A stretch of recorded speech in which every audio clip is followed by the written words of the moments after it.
২০১০ সালের আগে নিযুক্ত প্রাথমিক শিক্ষকদের চাকরির ধারাবাহিকতা বজায় রাখার দাবিতে সরব হয়েছে অখিল ভারতীয় রাষ্ট্রীয় শৈক্ষিক মহাসংঘ ত্রিপুরা প্রান্তের টেট আন্দোলন কমিটি।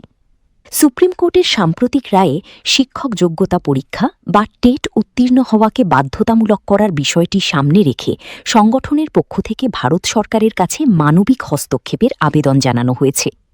বৃহস্পতিবার বিকেল ৫টা নাগাদ গোমতী জেলার প্রতিনিধিরা জেলা শাসকের নিকট ডেপুটেশন প্রদান করেন।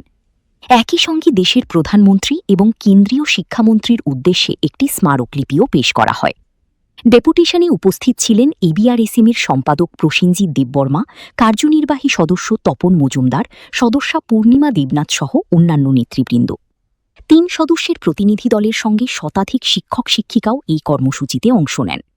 শিক্ষকদের দাবি, দীর্ঘদিন ধরে কর্মরত শিক্ষকদের চাকরির নিরাপত্তা নিশ্চিত করতে কেন্দ্র সরকার যেন মানবিক দৃষ্টিভঙ্গি গ্রহণ করে প্রয়োজনীয় পদক্ষেপ নেয়।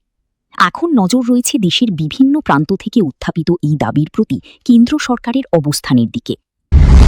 ২০১০ সালের আগে মানে আরটি অ্যাক্ট চালু হওয়ার আগে যারা শিক্ষকতার কাজে নিযুক্ত হয়েছেন ওনারা যাতে এটার থেকে ছাড় পান সেটার জন্য সারা দেশব্যাপী প্রতিটি জেলাতে জেলা শাসকের মাধ্যমে মাননীয় প্রধানমন্ত্রী এবং মাননীয় কেন্দ্রীয় শিক্ষামন্ত্রীর কাছে আমরা একটা স্মারকলিপি জমা দিচ্ছি এবং সেই দেশব্যাপী কর্মসূচির অঙ্গ হিসেবে আমাদের গোমতী জেলাতেও আমরা আজকে আমাদের যে জেলার প্রতিনিধি দল আছে এই টেট আন্দোলন কমিটির তারা আমাদের মাননীয় ডিএম স্যারের কাছে জমা দিয়েছেন স্মারকলিপি।